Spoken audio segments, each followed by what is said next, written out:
மத்தியிலே சாட்சி சொல்லும்படியாக பிரதர் பாலா அவர்களையும் சகோதரி ரூத் அவர்களையும் நான் அழைக்கிறேன். கர்த்தர் அவர்களுக்கு செய்த அற்புதத்தை குறித்து அவர்கள் சாட்சியாக சொல்ல வேண்டும் என்று சொன்னார்கள். ஆகவே இந்த இடத்துல வந்திருக்காங்க. கர்த்தர் நம் சபையில் ஆண்டவர் பெரிய பெரிய அற்புதங்களெல்லாம் ஆண்டவர் நிறைவேற்றி கொண்டிருக்கிறார். அதில் ஒரு சாட்சி நம்ம கேட்க போகிறோம். கர்த்தர் ஆஸ்வதிப்பாராக. கர்த்தருடைய பரிசுத்த நாமத்துக்கு ஸ்தோத்திரம். என் ஜீவனோட விட்ட என் தேவனுக்கு கோடான கோடி நன்றி. கடந்த செவ்வாய்க்கிழமை எனக்கு சரீர பலவீனத்துக்காக ஹாஸ்பிட்டலில் அட்மிட் பண்ணியிருந்தாங்க. டாக்டர் புதன்கிழமை ஒரு இன்ஜெக்ஷன் போடணும், டிப்ஸ் மூலமாக இன்ஜெக்ட் பண்ண சொன்னாங்க. புதன்கிழமை 3:30 எனக்கு அந்த மருந்து சரீரத்தில் ஏற்றினாங்க. ஏற்றின உடனே கொஞ்ச நேரம் போய் ஒரு நிமிஷத்துலேயே என்னுடைய நெஞ்சு பகுதி அப்படி இறுக ஆரம்பிச்சிச்சு. உடனே பக்கத்தில் சிஸ்டர்கிட்ட சொன்னேன், சிஸ்டர் என்னுடைய நெஞ்சு இறுகுது இந்த மருந்து போன உடனே சொன்னோடனே அவங்க டிப்ஸ் ஆஃப் பண்ணி டாக்டரை கூப்பிட்டாங்க. அந்த மருந்து உள்ளே போன உடனே சரீரம் ஃபுல்லாக அப்படி கவ்வி பிடிச்ச மாதிரி இருந்தது. அப்படியே சுருண்டு ஆண்டவரே இயேசுவின்னு சொல்லி சுருண்டு விழுந்தேன். டாக்டரில் ஓடி வந்து ஐசியூ கூப்பிட்டு போயிட்டாங்க. அங்கே போக போக என் சரீரம் அப்படியே என் ஜீவன் அப்படியே மூச்சு திணற ஆரம்பிக்குது. வாமிட்லாம் வந்துட்டு அப்படியே எனக்கு தெரியுது, என்னுடைய பல்ஸ்லாம் டவுன் ஆகுது. அப்படியே என்னுடைய மூச்சு ரொம்ப திணறி கடைசி நிமிஷத்துக்கு வந்துட்டு நினச்சிட்டேன், ஏசப்பா என்னுடைய அப்படியே ஆவி அப்படியே என்னை விட்டு எட்டுப்பட்டு கடைசி ஒரு நிமிஷம் தான் இழுத்துட்டு இருக்குது. ஏசப்பா உமக்காக நான் ஒன்றுமே செய்யலை, ஏசப்பா என் குழந்தைய தனியாக விட்டு போகிறேன்னு ஒரு நிமிஷம் அந்த எண்ணெய் மட்டும் எனக்கு ஓடுனுது. டாக்டர்ஸ் எவ்வளோ முயற்சி பண்ணியும் அவங்களே தீர்த்து வச்சுட்டாங்க. பல்ஸ் டவுன் ஆயிடுச்சுன்னு சொல்லி அவங்களே ஓரமாக ஒதுங்கி நின்றுட்டாங்க. நான் அப்போ கண் முன்னாடி கர்த்தர் ஒரு தரிசனத்தை காமிக்கிறாரு. தூதர்கள் அப்படியே இறங்கி நிற்கிறாங்க. அப்படியே அது ஒரு 10 வெண்மையான தூதர்கள் அப்படியே சூழ்ந்து நிற்கிறாங்க. நான் நினச்சிட்டேன், ஏசப்பா என்னை தூதர்கள்லாம் கொண்டு போக அழைக்க வந்துட்டாங்க நினச்சிட்டு ஏசப்பான்னு சொல்லிட்டு இருக்கேன். அவங்க வந்த உடனே கடைசியில் டாக்டர்ஸ்க்கு கர்த்தர் இந்த ஞானத்தை கொடுத்து அவங்க துரிதமாக செயல்பட்டு ஏதோ ஃபர்ஸ்ட் ஸ்டார்ட் பண்ணாங்க. பண்ண எனக்கு அப்படியே மூச்சு கர்த்தர் ஜீவனை கொடுத்தாரு. ஜீவனை கொடுத்து மறுபடியும் அடுத்து உயிரோடு வைத்தார். கர்த்தருக்கு கோடான கொடி ஸ்தோத்திரம். பாஸ்டர்களுக்கு ரொம்ப நன்றி. ஜீவனை கொடுத்து என் தேவனுக்கு கோடான கொடி ஸ்தோத்திரம். அவர் நடத்திடும் விதங்களை சொல்ல ஒரு பூரண வார்த்தையே இல்லை. அவர் நடத்திடும் விதங்களை சொல்ல பூரண வார்த்தை இல்லை. அவர் கால்களை தள்ளாட ஓட்டார். நம்ம காக்கிறது அவன் உறங்குவதும் இல்லை, தூங்குவதும் இல்லை. வாழ்க்கை சொந்த வாழ்க்கையாக சாட்சியம் நிற்கிறோம். ஒரே நிமிஷத்துல ஜீவன் பிரிந்து போயிருக்கும். தேவக்கரம் இடைப்பட்டது. சாட்சியம் நிற்க வைத்திருக்கிறார். ஒரே ஒரு பிள்ளை கத்து கொடுத்திருக்கிறார். நினைச்சு பார்த்து, ஆண்டவரே நீங்க தான் பிள்ளையை கொடுத்தீங்க, சுதந்திரமாக குழந்தையை கொடுத்திருக்கீங்க. ஆண்டவரே அந்த குழந்தையை தகப்பனை தான் நம்ம எப்படி வாழ முடியும்? இவனையும் இறக்கம் பெரியதப்பா. பாதகத்தை நாங்கள் சென்றாலும் உடைய கரம் அது இறங்கி தூக்கி எடுக்கும். எடுத்தது மனைவி எடுத்து நிற்கிறாள் என்று எல்லாம் 3 முடிந்திருக்கும். இன்று வாழ்க்கை முடிந்திருக்கும். நான் தனிமரமாக நின்றிருப்பேன். தேவனோடு கூட இருந்தார். நாங்கள் மரண இருளின் பள்ளத்துக்கு நடக்க நேர்ந்தாலும் அங்கே பொல்லாப்புக்கு பயப்படும். தேவனை கூட இருக்கிறீர். அவருடைய கோரும் அவருடைய தடியும் எங்களை தேற்றினது. எங்கள் சாட்சியா நிற்க செய்த தேவனுக்கு கோடி ஸ்தோத்திரம். மகிமையுள்ள தேவனுக்கு கோடி ஸ்தோத்திரம். என்று ஜீவ வைத்திருக்கிற தேவனுக்கு ஸ்தோத்திரம். அன்பு சகோதரன் இங்கே தொடர்ந்து தொலைபேசியிலும் மொபைல் போனிலும் மெசேஜிலும் எங்களுக்காக ஜிபித்த அன்பு பொருட்காக கோடி ஸ்தோத்திரம். பாரத்தோடு இருக்கிற அந்த அன்பு சகோதர கர்த்தர் பலன் கொடுப்பாராக. எங்களுக்காக ஜெபித்த அந்த அன்பு சகோதரிக்காக நன்றி செலுத்துகிறோம். அந்த சபை ஜனம் தொடர்ந்து ஜெபிங்க. சில உபாதைகள் இருக்கிறது, முழுமையாக குணமடைய ஜெபித்துக் கொள்ளுங்க. நன்றி. தேங்க்யூ. மத்தேயு 7ஆம் அதிகாரம் 24ஆம் வசனம் முதல் 27ஆம் வசனம் வரை. ஆகையால் நான் சொல்லிய இந்த வார்த்தைகளை கேட்டு இவைகளின்படி செய்கிறவன் எவனோ அவனை கன்மலையின் மேல் தன் வீட்டை கட்டின புத்தியுள்ள மனுஷனுக்கு ஒப்பிடுவேன். பெருமழை சொரிந்து பெருவெள்ளம் வந்து காற்று அடித்து அந்த வீட்டின் மேல் மோதியும் அது விழவில்லை. ஏனென்றால் அது கன்மலையின் மேல் அஸ்திபாரம் போடப்பட்டிருந்தது. நான் சொல்லிய இந்த வார்த்தைகளை கேட்டு இவைகளின்படி செய்யாதிருக்கிறவன் எவனோ அவன் தன் வீட்டை மணலின் மேல் கட்டின புத்தி இல்லாத மனுஷனுக்கு ஒப்பிடப்படுவான். பெருமழை சொரிந்து பெருவெள்ளம் வந்து காற்று அடித்து அந்த வீட்டின் மேல் மோதின போது அது விழுந்து முழுவதும் அழிந்தது என்றார். ஆமென். 2 வகையான வீடு இந்த இடத்துல பார்க்குறோம். ஒன்று கற்பாறையில் கட்டப்பட்ட வீடு, இன்னொன்று மணலால் கட்டப்பட்ட வீடு. Structure, foundation. உங்கள் ஃபவுண்டேஷன், இந்த ஸ்ட்ரக்சர் எப்படி இருக்கிறது, அதுக்கு ஒரு ஸ்கெல்டன் வேணும். ஒரு ஸ்கெல்டன் வேண்டும் என்று சொன்னால் அதுக்கு ஒரு வடிவு அமைக்கப்பட வேண்டும். எப்படிப்பட்ட வடிவு அமைக்கப்பட வேண்டும் என்று சொன்னால், எபிரேயர் 12ஆம் அதிகாரம் 27ஆம் வசனம் 28ஆம் வசனம் எடுத்து வாசிக்க. ஒரு தரம் என்கிற சொல்லானது, இன்னும் ஒரு தரம் என்று சொல்லானது, அசையாதவைகளை நிலைத்திருக்கத்தக்கதாக. எப்படியா அசையாதவைகளை நிலைத்திருக்க ஆண்டவர் தேவன் உங்க வாழ்க்கை, என் வாழ்க்கை அசையாதபடி நிலைத்திருக்க செய்ய போகிறார். எந்த வியாதியும் வராது, விக்கனங்கள் வராது, கடன் வராது, பாடுகள் வராது, பிரச்சனைகள் வராது. ஆண்டவர் சொல்கிறார், அசையாதவைகளை நிலைத்திருப்பதற்காக அசைவுள்ளவைகள் உண்டாக்கப்பட்டவைகள் போல மாறிப்போம் என்பதை குறிக்கிறது. அப்புறம் ஆதலால் அசைவில்லாத ராஜ்யத்தை பெறுகிறவர்களாகிய நாம் பயத்தோடும் பக்தியோடும் தேவனுக்கு பிரியமாய் ஆராதனை செய்யும்படி கிருபையை பற்றி கொள்ள கடவோம். தேவனுக்கு பிரியமாய் ஆராதனை செய்யும்படி கிருபையை பற்றி கொள்ள கடவோம். 2 ராஜ்யங்கள் இருக்கிறது. ஒன்று அசைவுள்ள ராஜ்யம், இன்னொன்று அசைவில்லா ராஜ்யம். ஒன்று அசைக்கப்படும். இன்னைக்கு ஒரு பிரச்சனை வந்தானா அவன் அப்படியே கலங்கி போய் அசைஞ்சு போயிடுவான். இன்னைக்கு உலகம் அப்படிப்பட்ட உலகம் தான் இருக்கிறது. அசைவுள்ள ராஜ்யம், அசைவில்லா ராஜ்யம். ஆண்டவர் கொடுக்கிறது அசைவில்லா ராஜ்யம். ஆமென். ஆகவே 2 ராஜ்யங்கள் இருக்கிறது. இன்றைக்கி உங்களுக்குள்ள 2 காரியங்கள் இருக்குது. ஒன்று, ஆண்டவரோட பிள்ளையாக இருக்கலாம், இல்லை இன்னும் ஆண்டவர் பிள்ளையை விட்டு ஆண்டவர் சமத்தை விட்டு தூரம் போயிருக்கலாம்.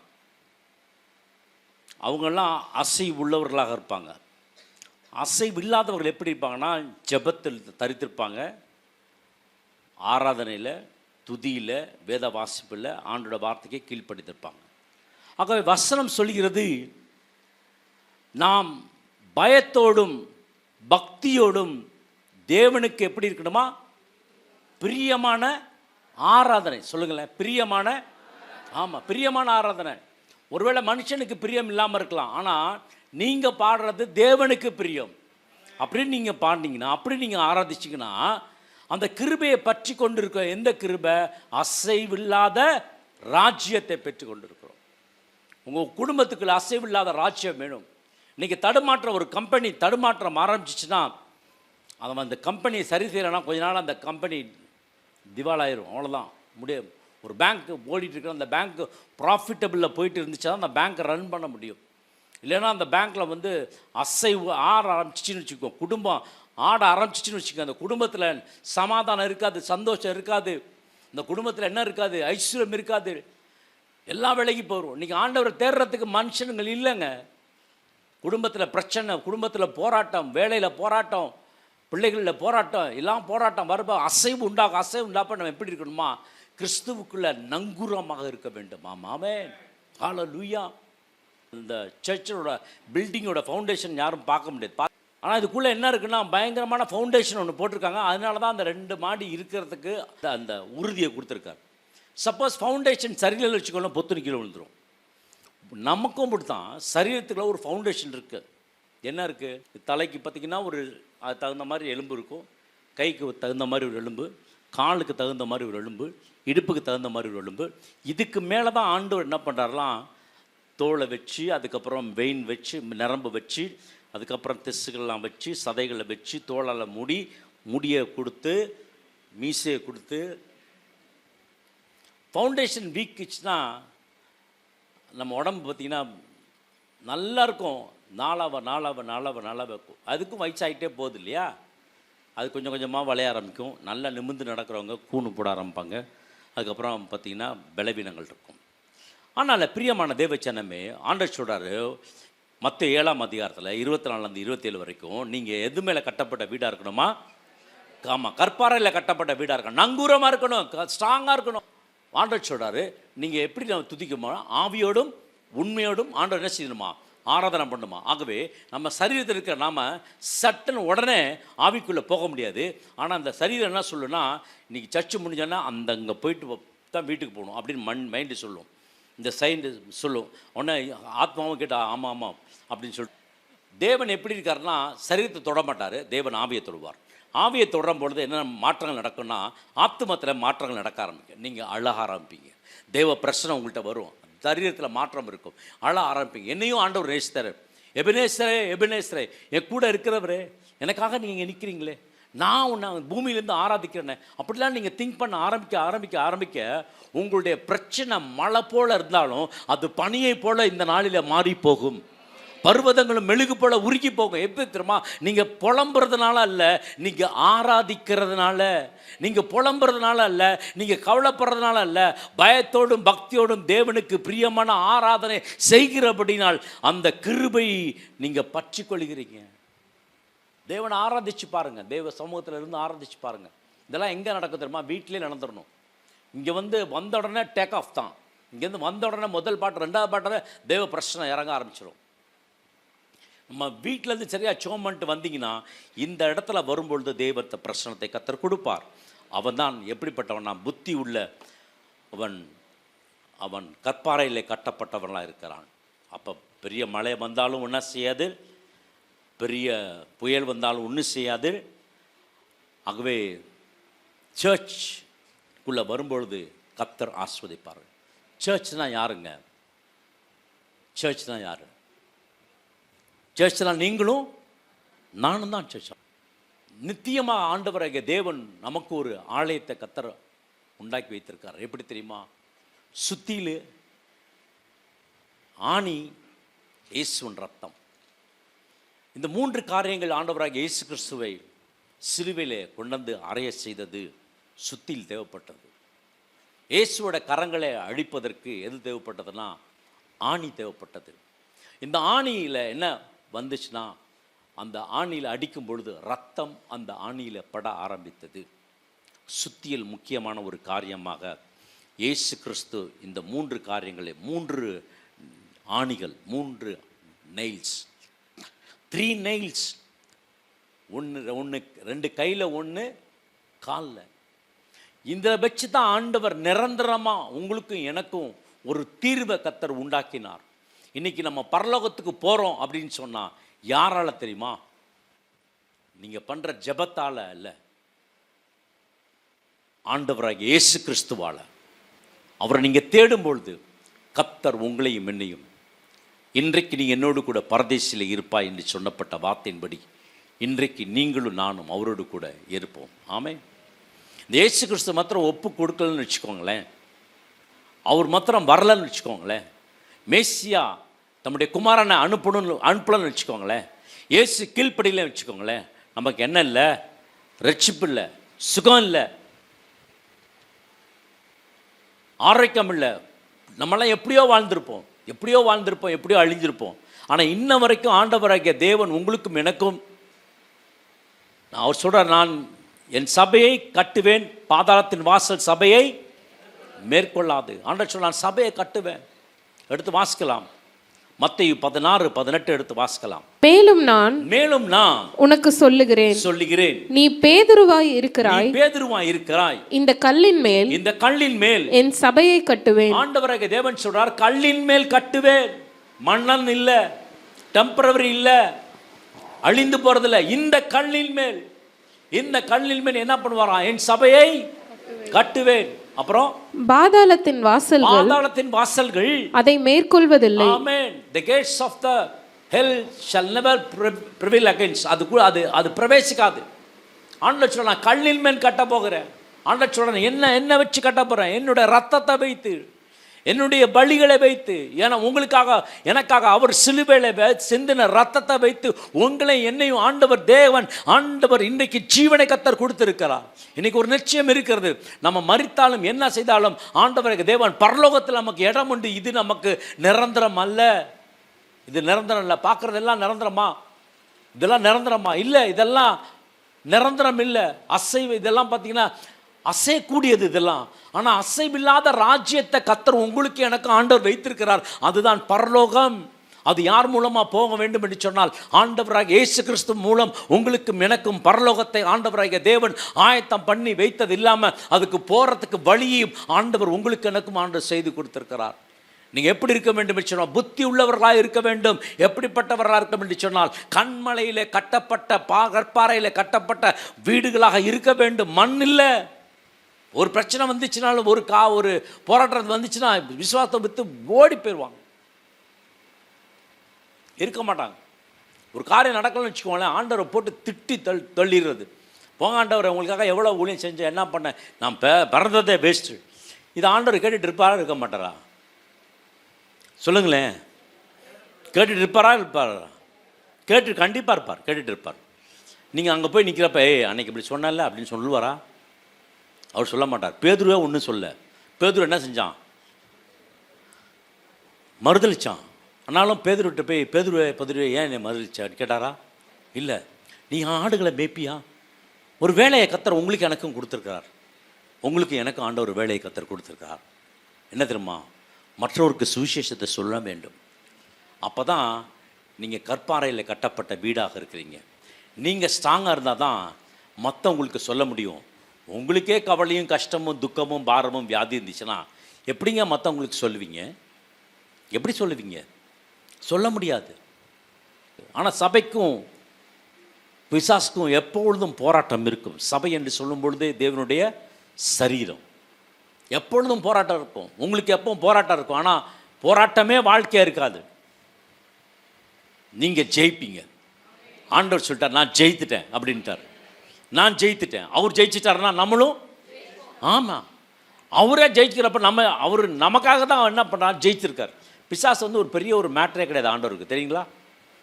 ஆனால் அவன் போடுற ஆட்டம் பாருங்கள் உலகத்தில், அதெல்லாம் கொஞ்ச நாள் தாங்க. அதெல்லாம் கொஞ்ச நாள். கண்ணை மூடின பிறகு தான் தெரியும் யார் என்ன அப்படின்றது தெரியும். அது வரைக்கும் இங்கே எப்படி வேணால் இருக்கலாம், பெரிய பெரிய கோடீஸ்வராக இருக்கலாம், ஐஸ்வர்யாக இருக்கலாம். ஆனால் தேவ சமூகத்தில் போகிறப்ப தான் ஐஸ்வர்யவான் இருந்தான் பாருங்க.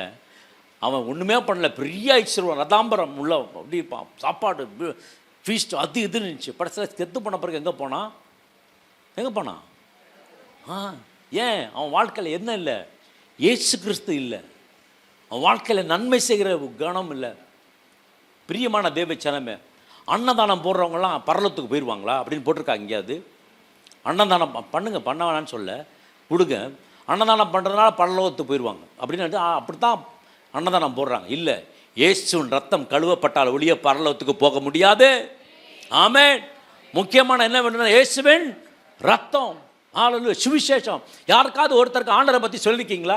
தேவ சமூகத்தில் போய் நிற்கும் பொழுது இயேசுவனை ரட்சித்திருக்கா சொல்லியிருக்கீங்களா? யாருக்காவது ஆண்டரை பற்றி சொல்லியிருக்கீங்களா இல்லையா? நீங்கள் சொல்லலைன்னா கர்த்தர் உங்களை கேள்வி கேட்பார்.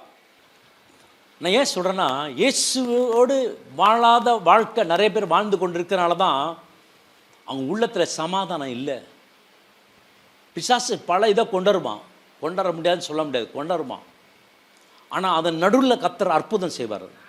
சகோதரி ரூத் சொன்னாங்க பார்த்தீங்களா, மரணத்துக்கு போயிட்டாங்க. அந்த டைமில் நான் அவர்கிட்ட ஆன்லைனில் அவர்கிட்ட வாட்ஸ்அப் பேசிகிட்டு இருக்கேன். அந்த எக்ஸாக்ட் டைமில் கர்த்தர் இருக்காருங்க அவங்க கூட. கவலைப்படாதீங்க பாலா, கர்த்தர் பாதுகாப்பார். கொலாப்ஸ் ஆகிட்டாங்க சொல்கிறாங்க, கொலாப்ஸ் ஆகிட்டான்னு எழுதுறாரு. நான் சொன்னேன், காட் இஸ் வித் யூ, ஆண்டவர் உன்னோடு இருக்கார், நீ கவலைப்படாத. ஆமென், ஹல்லேலூயா. நான் வெள்ளிக்கிழமை இந்த இடத்துல டெலிவரன்ஸ் முடிச்சுட்டு வீட்டுக்கு போகிறேன். போயிட்டுருக்கப்ப கரெக்டாக ப்ரீஸ் ஹோட்டல் இருக்குது பார்த்தீங்களா, ராஜாளி ஹோட்டல் முன்னாடி இருந்துச்சு. அதுக்கப்புறம் ப்ரீஸ்ன்னு மாறிச்சு. அந்த வழியில் அப்படி போயிட்டுருக்கப்ப ஒரு பஸ்ஸு வேகமாக வந்துச்சு. இந்த பஸ்ஸு இப்படி வேகமாக வருதுன்னு சொல்லிட்டு நான் நம்பிட்டேன். ஓரமாக அப்படி போனால் எய்த்தாப்பில் ஒருத்தன் பைக்கில் வந்துட்டான். நான் பைக்காரன்னா அடித்தாகணும். அப்புறம் வழியில் பைக்காரன் நேராக ஹிட் வந்துட்டான். அடித்து தான் ஆகணும். ஒரு வழியில் ஓட்டுற எனக்கு தான் தெரியும். என் பக்கத்தில் பாலின்னு உட்காந்துருக்கு. சரின்னு சொல்லிட்டு இப்போ கொஞ்சம் இப்படி திருப்பினா பஸ்ஸில் தட்டிடுவோம். சரி பரவாயில்ல, கொஞ்சம் திருப்பலாம் அப்படின்னு சொல்லிட்டு, என்ன ஆனாலும் பரவாயில்லன்னு சொல்லிட்டு அப்படி திருப்பினா பாருங்க, டப்புன்னு ஒரு சத்தம் கட்டுச்சு. பஸ்ஸுக்காரன் அடித்தோடனே அடிச்சுட்டு வேகமாக போயிட்டான். அவன் இப்படி எப்போவும் அவன் இப்படி போயிட்டு ஜங்ஷன் போய் ராக்கெட்ஸ் ரோட்டில் போயிட்டு ரயில்வே ஸ்டேஷனோட திரும்பி போகணும். அப்படி போகாமல் என்ன பண்ணான், என்ன தட்டினதுனால லெஃப்ட் எடுத்து அப்படியே SBI பேங்க்கில் விட போயிட்டான். சும்மா விடலை. காரை என்ன பண்ண எடுத்துட்டு துரத்த ஆரம்பித்தான். பிடிச்ச நேராக போனேன். ஜெனி பிளாஸா தாண்டிச்சு, மேலப்புதூர் வந்துச்சு. பஸ்ஸு நேராக போனேன்னா காரை கொண்டு போய் நடு ரோட்டில் போட்டேன். நியாயமாக பேசின நடி ஏன் என்னை அடிக்கிறார் கேட்டாரா இல்லையா? கேட்டாரா இல்லையாங்க? நியாயத்துக்கு நீங்கள் பேசணுங்க. ஆமென். நான் கேட்டது எனக்கு இன்னுமே இல்லாமல் இருக்கலாம். ஆனால் அவனை பிடிச்சி அன்றைக்கி திட்டினதெல்லாம் என்ன பண்ணால் என்னை பேர் நிறைய பேர் பாதுகாக்கப்பட்டிருப்பாங்க. எங்கே தான் தைரியம் வந்துச்சுன்னு தெரிலங்க. அடிச்சுட்டு கொண்டு போய் காரை போய் நேராக கொண்டு போய் விட்டேன். அவனுக்கு முன்னாடி நிறுத்தினேன். நான் ஏன் சொல்கிறேன்னா, பிசாசுக்கு நம்ம பயப்படக்கூடாது. ஆமென். ஹல்லேலூயா. சரி தட்டிருச்சே, நைட்டில் பார்த்தா ரொம்ப கஷ்டமாக இருக்கும். இப்போ நைட்டில் பார்த்தா நைட்டு தூக்கம் வராது. வண்டியில் பாடியில் ஏதாவது டச் ஆகிருப்பான், கண்டிப்பாக டச் ஆகிருக்கும். நம்ம தூக்கம் வராதுன்னு சொல்லிட்டு நான் பார்க்கவே இல்லை. வீட்டில் போய் நிறுத்திட்டு அப்படியே தூங்கிட்டேன். மறுநாள் காலையில் அப்படிப்பட்ட சம்பவம் நடந்ததாகவும் தெரியவும் இல்லை. திடீர்னு தான் ஞாபகம் வந்துச்சு. ஆமாம், நேற்று பஸ்ஸுக்காரன் தட்டினானே, என்ன இருக்கும் அப்படின்னு சொல்லி பாடி சைடில் போய் பார்க்குறேன். அந்த லெஃப்ட் சைடில் போய் பார்க்குறேன், பாடியில் ஒன்று கூட இல்லை. ஆமென். என்ன ஆயிருக்குன்னா, இந்த கண்ணாடி இருக்குது பார்த்தீங்களா, ரியர் மிரர், இப்படி பார்ப்போம்ல, இப்படி பார்த்துட்டு இருக்க ரியர் மிரரு இப்படி இருக்கிறது இப்படி வளைஞ்சிக்கிச்சு, அவ்வளோதான். அப்புறம் அங்கே திருப்பி விட்டேன். அப்படி தான் நிறைய காரியங்கள் வாழ்க்கையில் மாற்றி விட்டுருங்க, கர்த்தர் ஆஸ்வதிப்பார். இப்படி வளைஞ்சிக்கும், அப்புறம் திருப்பி இப்படி விட்டிங்கன்னா சரியாக போயிடும். வாழ்க்கை, ஆவிக்குரிய வாழ்க்கை கோணி போயிருக்கும். ஆண்டவர் சமூகத்தில் வந்து முழங்கால் போட்டு ஜெபம் பண்ணி, ஆண்டவரே வாழ்க்கையை மாற்றுங்க அப்படின்னு சொல்லுங்கள், ஆண்டவர் உங்களை மாற்றிருப்பார். ஆமென். ஹல்லேலூயா. ஏங்க, அவர் தான் ஜெபம் பண்ணுறாரு, அவர் தான் கிறிஸ்தவரே, ஒன்றுமே ஆகக்கூடாது. ஐயோ, இவர் தான் ஜெபிக்கிறாரு. எனக்கு மறிச்சவர் சொல்லுவார், ஹாஸ்பிட்டல் போனால் ஏன் ராபின்சனுக்கு இப்படி வந்துச்சு, அவர் ஒரு தேவ மனுஷன் ஆண்டவருக்காக ஊழியம் செய்கிறார், அவருக்கே வந்துச்சு. சில கேள்விகளுக்கெல்லாம் பதில் சொல்ல முடியாதுங்க. ஆண்டோடைய நம்முடைய சித்தத்தின்படி கடவுதுன்னு சொல்லுங்கள், கர்த்தர் ஆஸ்வதிப்பார். அதனால தான் ஆண்டவர் நமக்கு ஜெபிக்கிறப்ப சொல்லிக் கொடுக்குறது எப்படி தெரியுமா? பரமண்டங்களில் இருக்கிற எங்கள் பிதாவே, உம்முடைய நாமம், அப்புறம் உம்முடைய சித்தம், ராஜ்யம், உம்முடைய சித்தம். இதை கேளுங்க ஆண்டவர்கிட்ட, உங்கள் சித்தத்தை நான் செய்யணும். ஆமென். சித்தத்துக்கு மாறாக எந்த ஒரு காரியம் செய்ய வேண்டாம். ஆகவே பிரியமான தேவச்சனமே, ஆண்டவராகிய தேவன் உங்களை ஆசீர்வதிக்கிற தேவனாக இருக்கிறார். எபிரேயர் 11:7 எடுத்து வாசித்து பாருங்கள். எபிரேயர் 11. விசுவாசத்தினாலே நோவா தற்காலத்திலே காணாதவைகளை குறித்து தேவ எச்சரிப்பு பெற்று பயபக்தி உள்ளவனாய் தன் குடும்பத்தை ரட்சிப்பதற்கு பேழையை உண்டு பண்ணினான். எதை ரட்சிப்பதற்கு? தன் மிருகன். அப்புறம் தான், ஏன்னா மிருகம்லாம் அவர் சாயலில் வரல, நம்ம தான் அவர் சாயலில் இருக்கோம். அதனால தன் குடும்பம் ரட்சிப்பதற்காக ஒரு பேழையை கட்டினான். எத்தனை வருஷம் கட்டினான் தெரியுமா? 120 வருஷம். எல்லாரும் கிண்டல் பண்ணாங்க. மழை பெய்ய போதான், மழை. அந்த காலத்தில் மழை கிடையாது, பனி தான். மழை பெய்ய போதான், வெள்ளம் வரப்போதான், எங்கே நடக்கும் இப்படின்னு எல்லாரும் கிண்டல் பண்ணாங்க. ஆமாம், இவன் சபைக்கு போயிட்டான், அள்ளியாக்கு போயிட்டான், அதுக்கு போயிட்டான், இதுக்கு போயிட்டான், நம்ம இதெல்லாம் விட்டுட்டு போயிட்டான். யாருங்க தாய் சபைன்னு ஒன்று இருக்கா? இயேசு கிறிஸ்து தான் அப்பா அம்மா. ஆமென். ஹல்லேலூயா. ஆமாம், அவரோட பரிசுத்த ஆவியை நீங்கள் பெற்றுட்டீங்கன்னா ஆண்டவர் உங்களை ஆசீர்வதிப்பார். ஆமென். ஆட்டோமேட்டிக்காக நீங்கள் ஜெபிக்க ஆரம்பிச்சிருவீங்க, ஆட்டோமேட்டிக்காக துதிக்க ஆரம்பிச்சிருவீங்க. ஆகவே அவர் எத்தனை வருஷம் கட்டினார்னா, கிட்டத்தட்ட 120 வருஷம் கட்டினார். இயேசு கிறிஸ்து 8 வயசுக்கு அப்புறம் 30 வயசு வரைக்கும் யாரோட இருந்தார்? ஆமாம், தாய் தகப்பனோட இருந்தார். இந்த என்ன பண்ணாருங்க? கார்பெண்டர் வேலை செஞ்சார் இல்லையா? ஆமாம், சுத்தியில் எடுத்தார் இல்லையா? அவர்கிட்ட சுத்தியில் இருந்துச்சுல்ல, ஆணி இருந்துச்சா? மேதை செஞ்சாரா? பீரோ செஞ்சாரா? கட்டில் செஞ்சாரா? என்னென்னமோ செஞ்சுருப்பார் இல்லை? அது என்னென்ன செஞ்சாருன்னு போடலை. ஆனால் அவர் கையில் என்ன இருந்திருக்குன்னா, சுத்தியில் இருந்திருக்கும், ஆணி இருந்திருக்கும், மரம் இருந்திருக்கும். இதெல்லாம் ஸ்ட்ரக்சர், இதெல்லாம் செய்ய ஆரம்பித்தார். உங்களே ஆண்டவர் பார்த்து செய்தார். ஆமென். உங்களுக்கு இங்கே இருக்கிற மூக்கு இங்கே இருந்துச்சுன்னா அப்படி இருக்கும், இங்கே இருக்க வாங்கி பின்னாடி இருந்துச்சுன்னா அப்படி இருக்கும். அப்படிலாம் ஆண்டவர் செய்யலைல்ல? எவ்வளோ அழகாக படிச்சிருக்காருல்ல? ஹலோ, இருக்கீங்களாங்க? நான் நினப்பேன், இன்னும் அந்த ஹைட்டர் தான் நல்லா இருப்பேன். ஆண்டவர் எனக்கு கொடுத்த அளவு அவ்வளோதான். அதுக்கு நான் என்ன பண்ண முடியும்? ஹீல் ஷூவை வேணால் வாங்கி போட்டுக்கலாம், அவ்வளோதான். ஆனாலும் ஆண்டவர் வச்சிருக்கிற அளவு அவ்வளோதான். எனக்கு அவ்வளோ நான் நினைப்பேன், ஆண்டவர் ஹைட்டாக பிறந்துருக்கலாம் ஆண்டவர், போதும் இதில் இருந்தால் போதும். ஆட்டுக்கு வாழை எப்படி வச்சிருக்காரு ஆண்டவர்? ஏசாவை போய் நினைப்பேன், ஆண்டவரே நீங்கள் தூங்கிட்டு கிடக்குறீங்களா, கொஞ்சம் கூட உங்களுக்கு கவலை இல்லையா? நம்மளாம் மடித்து போக போகிறோம். ஆண்டவர் அந்த அளவுக்கு கொண்டாட்டாங்க பாருங்கள். அவருக்கு எந்த இடத்துல படுத்திருந்தாருன்னா, இந்த தண்ணி அந்த பின்பகுதியில் படுத்திருந்தார். அங்கே தான் தண்ணி உடனே வரும். அந்த இடத்துல தான் அவர் படுத்து தூங்கிட்டு இருக்கார். அவருக்கு தெரியும் அந்த வல்லமை எல்லாம் அவருக்கு தெரியும், தெரியாமல் இருக்கும். அவரை போய் எழுப்புறாங்க, எந்திரிங்கப்பா ஐயரே, நாங்களாம் மடிந்து போகிறோம், உங்களுக்கு கவலை இல்லையா? நம்ம ஆண்டவர்கிட்ட கேட்குறோம், ஆண்டவரே நாங்கள் இவ்வளோ கஷ்டப்படுறோமே, உங்களுக்கு கவலையே இல்லையா? உங்களுக்கு தெரியவே தெரியாதா? ஆண்டவருக்கு எல்லாம் தெரியும். ஆண்டவர் சொல்கிற அற்ப விசுவாசிகளே ஏன் பயந்தீர்கள் அப்படின்னு சொல்லிட்டு அதட்டினார் போட்டிருக்க.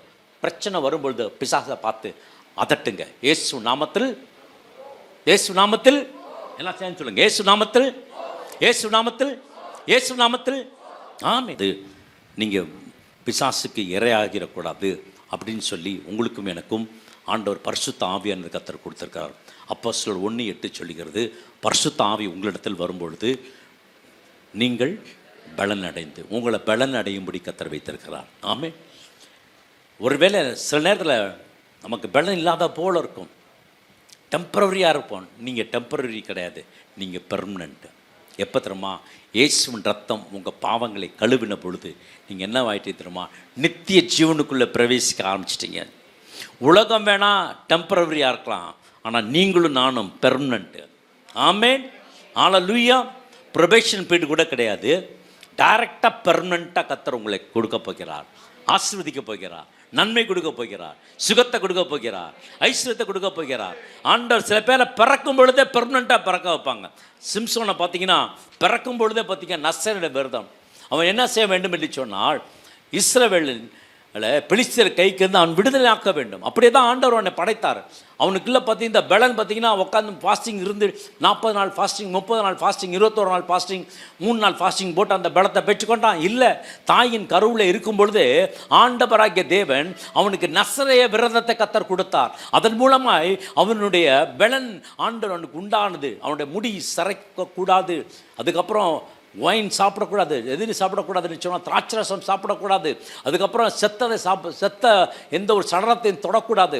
ஆனால் இவன் என்ன பண்ணுவானா, அங்கே தான் போவான். எங்கே போனான்னா திம்னாத்துக்கு போவான். திம்னாத்துக்கு போனால் அங்கே யார்? அது பெலிஸ்தியரோட இடம். அங்கே போய் பொண்ணு எடுக்க ஆரம்பித்தான். அதுக்கப்புறம் சிங்கத்தை கொண்டு போட்டிருப்பான், அதில் எலும்பு கூட்டில் இருக்கிற தேனை எடுத்து சாப்பிட்ருப்பான். அது சடலம், அதை தொடக்கூடாது. எதை செய்யக்கூடாதுன்னு சொன்னாரோ அதெல்லாம் செய்கிறான். அப்படிப்பட்டவர்கள் மண்ணிலே கட்டப்பட்ட வீடாக இருக்கிறீர்கள். தான் தவறுன்னு தெரிஞ்சிட்டானோ ஆண்டவன் அப்படியே விட்டுருல. ஆண்டவர் என்ன செய்தாரான்?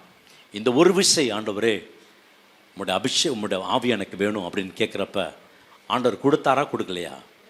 நிச்சயம் கொடுப்பார். உங்களுக்கு நிச்சயம் கொடுப்பான். உங்களை கைவிடாது இருப்பார். இந்த பூமியில் வாழ்கிற எல்லா நாட்களிலும் உங்கள் பிள்ளைகளின் பிள்ளைகளின் பிள்ளைகளின் பிள்ளைகளை கர்த்தர் ஆசீர்வதிப்பார். நீங்கள் பார்த்தா ஒரு 3 தலைமுறை, மேக்சிமம் 3 தலைமுறை. ஆனால் ஆண்டவர் எத்தனை தலைமுறை பார்ப்பார் தெரியுமா? 1000 தலைமுறை. சிலுவையில் அவரை அடித்தார்கள் ஆணியினால். 2 ஆணி, 2 கைகள், 1 ஆணி, 1 கால்கள். இந்த ஆணியினால் இந்த சிலுவை மரத்தில் தொங்கிக் கொண்டு உங்களுக்காக எனக்காக ஆண்டவர் சொன்னார், இவர்கள் செய்வது என்னதென்று தெரியாமல் இருக்கிறார்கள், ஒரு பாவங்களை மன்னியும். அவர் மன்னித்தது போல கர்த்தர் உங்களையும் மன்னித்தார். ஆதாம் ஆண்டவர் உண்டாக்கிட்டார். ஏவாளை எப்படி உண்டாக்கணும்? இப்போ ஆதாம்கிட்ட வந்து பேசுகிறாரு, ஆண்டவர் பேசுகிறாரு. குளிர் வேளையில், காலையில் குளிர்மையான வேளையில் வந்து ஆதாம்கிட்ட பேசுகிறார்.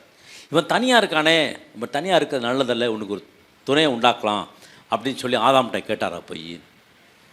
ஆதாம், நான் உன்னை மண்ணிலேருந்து உருவாக்கினேன், இப்போ நான் ஏவாளை உண்டாக்கணும், இப்போ திருப்பி ஒரு மண்ணை எடுத்து உருவாக்கட்டுமா? ஏன்னா 2 பேர் தான் இருக்காங்க, பேசுகிறதுக்கு வேறு யாரும் இல்லை. ஆண்டவர் ஆதாம்கிட்ட கேட்டாராங்க? கேட்டாரா? கேட்கல. ஏன்னா அவர் தான் எல்லாத்தையும் செய்கிறவர், எலோஹிம், எல்லாத்தையும் உருவாக்குறவர். அவர் என்ன பண்ணாரா? ஆதாமை தூங்க வச்சுட்டார். இவன் முழிச்சிட்டே இருந்தால் பேசிகிட்டே இருப்பான்ட்டு அவனை தூங்க வச்சு என்ன பண்ணார்? விழா எலும்பை ரைட்டாக வந்து தூக்கிட்டார். ஒன்று அந்த எலும்புலேருந்து எடுத்து யாரை செஞ்சார்னா ஏவாளை செஞ்சார்னா. அப்போனா எப்படி செஞ்சுருப்பார்? கொஞ்சம் யோசித்து பாருங்களேன், கொஞ்சம் தியானிச்சு பாருங்கள். கர்த்தர் உங்களை அழகாக சிருஷ்டித்து நிரந்தரமாக அவரோடு கூட இருக்கணும்னு அவர் ஆசைப்பட்டு இந்த பூமிக்கு வந்து செத்து மரித்து அடக்கம் பண்ணப்பட்டு 3ஆம் நாள் உயிரோடு வந்த ஆண்டவராக இயேசு கிறிஸ்துவோடு கூட யுகம் யுகமாய் நாம் தங்க போகிறோம். ஆமென், ஹல்லேலூயா. ஆகவே வியாதி உங்களிடத்தில் வராது. வியாதி இருக்கும், எனக்கும் இருக்குதான், உள்ள ஸ்டண்ட் தான் இருக்குது. இப்போ என்னப்போ அதனால் என்ன குறைஞ்சா போச்சு? இன்னும் கொஞ்சம் பவர் தான். ஆமென், ஹல்லேலூயா. டாக்டர் பேசிக்கிட்டே வைக்கிறாங்க, நம்ம தான் பயந்துட்டு இருக்கோம். அவன் இந்த வாரம் இங்கே பாரு, இங்கே வேடா அதை 2.3 போட்ட போயிடுச்சியா, வச்சியா அங்கே வச்சிரு வச்சாச்சு, முடிஞ்சிச்சு. அடுத்தது பாரு. ஒரு டாக்டரே இப்படி செஞ்சாருன்னா ஆண்டவர் படைச்ச ஆண்டவர் எப்படியெல்லாம் கர்த்தர் உங்களுக்கு எனக்கும் செய்வார் யோசித்து பார்த்தீங்களா? எப்படி ஒரு டாக்டருக்கே உள்ள தைரியம் இருக்குன்னா, உங்களை என்னையும் அவர் சாயலாக படைச்சி அவர் ஜீவனை கர்த்தர் கொடுத்து அவர் சுவாசத்தை கொடுத்து கர்த்தர் உங்களை என்னையும் அவரை மாதிரியா வச்சிருக்காரு. கர்த்தர் உங்களை எவ்வளவாக நேசிப்பா, உங்களுக்காக ஜீவனை கொடுத்தாரு, ரத்தம் சிந்தினாரு, மரித்தாரு. ஆண்டவர் உங்களை கைவிடுவாரா? விட மாட்டார். லேவியாராமம் 17:11 எடுத்து வாசிக்கலாம். மாம்சத்தின் உயிர் ரத்தத்தில் இருக்கிறது. ஆமா, இது உயிர் எங்க இருக்குன்னா மாம்சத்துல இல்ல, எதுல இருக்கு? ரத்தம். அதனால தான் இயேசுவின் ரத்தம், ஆபேல் ரத்தம் பேசுவதை பார்க்கிலும் நன்மையான பேசுகிற இயேசுவின் ரத்தம் உங்களுக்காக இன்னும் பேசிக் கொண்டிருக்கிறது. நம்புற ஒரு ஆமென் சொல்லுங்க. மாம்சத்தின் உயிர் ரத்தத்தில் இருக்கிறது. நான் அதை உங்களுக்கு பலிபீடத்தின் மேல் உங்கள் ஆத்துமாக்களுக்காக பாவ நிவர்த்தி செய்யும்படியாக கட்டளையிட்டேன். ஆத்துமாவிற்காக பாவம் நிவர்த்தி செய்கிறது ரத்தமே. அந்த ரத்தம் யார் தெரியுமா? இயேசுவின் ரத்தம், ஆணிகளால கடாவப்பட்டது. அந்த ரத்தம் உங்களுக்காக பேசும். அந்த ரத்தம் உங்களை உருவாக்கும். அந்த ரத்தம் உங்களை ஸ்ட்ரென்தன் பண்ணும். இந்த ரத்தம் என்ன பண்ணும்னா பரலோகத்தில் உங்களோடு கூட வந்து நிற்கும். சகோதரி அழகா சொன்னாங்க. தேவதூதர்கள்லாம் பார்த்தேன். ஒரு மனுஷன் சாவதற்கு முன்பாக அவன் கண்கள் திறக்கப்படும். ஒன்று உலகத்தையும் பார்க்க முடியும், இன்னொன்று பரலோகத்தையும் பார்க்க முடியும். அந்த மரண நேரத்தில் ஆண்டவர் கண்களை திறந்து விடுவார். பரலோகத்தில் ஏன்னா நீங்கள் பயந்து போவேணாம். அவர் சொல்றார், மரண இருளில் பள்ளத்தாக்கில் நடந்தாலும் பொல்லாப்பனுக்கு தேவரீர் என்னோடு. ஆமென். மரண இருளில் பள்ளத்தாக்கில் நின்றாலும் இல்லை, நடந்தாலும். ஹல்லேலூயா. பயப்படாத சிறுமந்தே, பயப்படாதீங்க. எப்படி முடியும் இந்த வருஷம்? எப்படி நான் அடைப்பேன்? எப்படி இந்த கடன் அடைப்பேன்? எப்படி என் குடும்பத்தை ஓட்டுவேன்? எப்படி நான் செய்வேன்? பயப்படாதீங்க. கர்த்தர் உங்களுக்காக எனக்காக தம்முடைய ஜீவனை கர்த்தர் கொடுத்திருக்கிறார். பிரியமான தேவச்சனமே, இயேசு கிறிஸ்துவின் ரத்தம் உங்கள் சகல பாவங்களிலிருந்து உங்களை ரட்சிக்கும். ஆண்டவராகிய இயேசு கிறிஸ்துவை சிலுவையிலே அறைந்தார்கள் இல்லையா? அப்படி அறையும் பொழுது இடதுபுறத்தில் ஒருத்தன், வலதுபுறத்தில் ஒருத்தன். அப்போ இடதுபுறத்தில் ஒருத்தன் என்ன செஞ்சான் தெரியுமா? ஆண்டவர் என்ன சொன்னான்? நீ தேவனுடைய குமாரனே ஆனால் உன்னையும் நீ காப்பாற்றிக்கோ, என்னையும் நீ காப்பாற்று. லூசிஃபர் அடையாளமாக இருக்கிறான். It represents Lucifer. நீ தேவனுடைய குமாரனே ஆனால் அப்படின்றான். அதே வார்த்தை தான் எங்கே சொன்னான்னா, ஆண்டவர் ஃபாஸ்டிங் இருக்கிறப்ப சொன்னான், நீ தேவனுடைய குமாரனே ஆனால் இந்த கல்லை என்னவா மாற்று, அப்பா மாற்றி சாப்பிடு. நீ தேவனுடைய குமாரனே ஆனால் தாழ குதியும். இங்கேயும் சொல்கிறான் கடைசியா, நீ தேவனுடைய குமாரனே ஆனால்.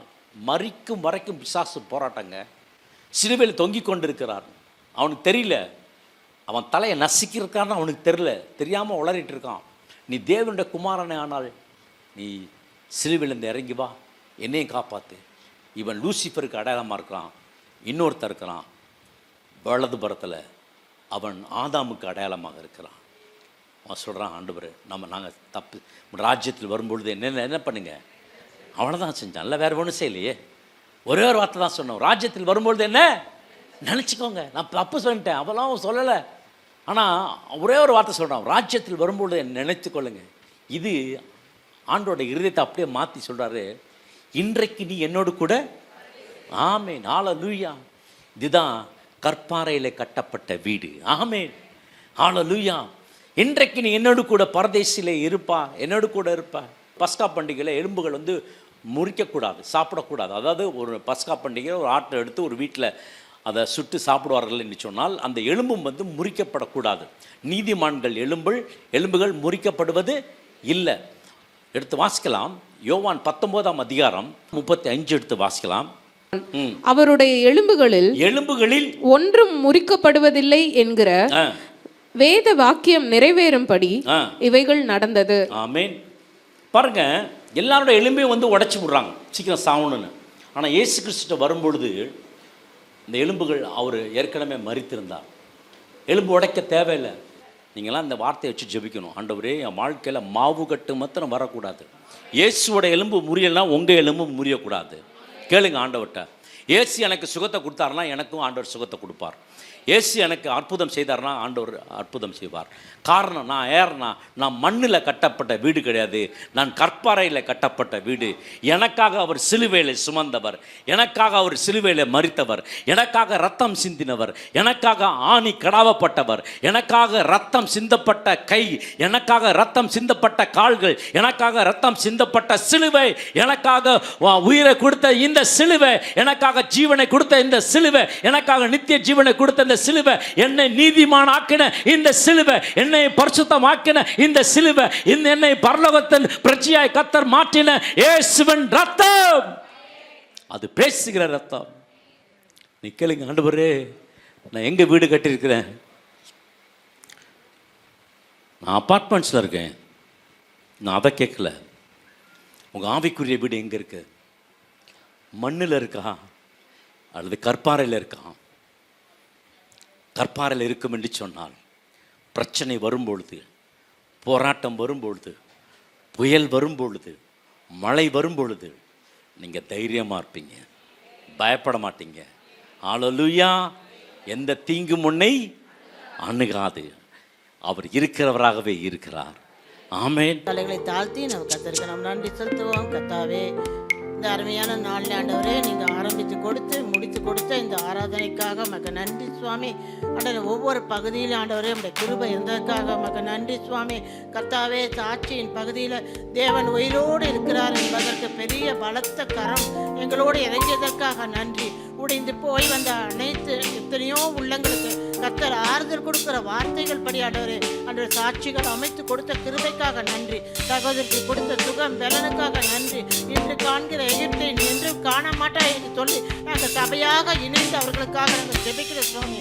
கர்த்தாவே, இந்த சபையை கண்மலையின் மேல கட்டப்பட்ட சபையாக கர்த்தர் மாற்றும்படிக்கு நாங்கள் ஜெபிக்கிறோம். அனைத்து உதவியற்ற நிலையில, திக்கற்ற நிலையில இருக்கிற குடும்பங்களை தூக்கி நிறுத்தத்தக்க ஒரு சபையாக ஆண்டவரே, அதற்காக நாங்களால உயர்ந்த உதவிகளை நாங்கள் கரம் நீட்டி செய்யத்தக்கதான ஒரு கிருபை நீங்கள் தரும்படிக்கு நாங்கள் ஜெபிக்கிறோம் சுவாமி.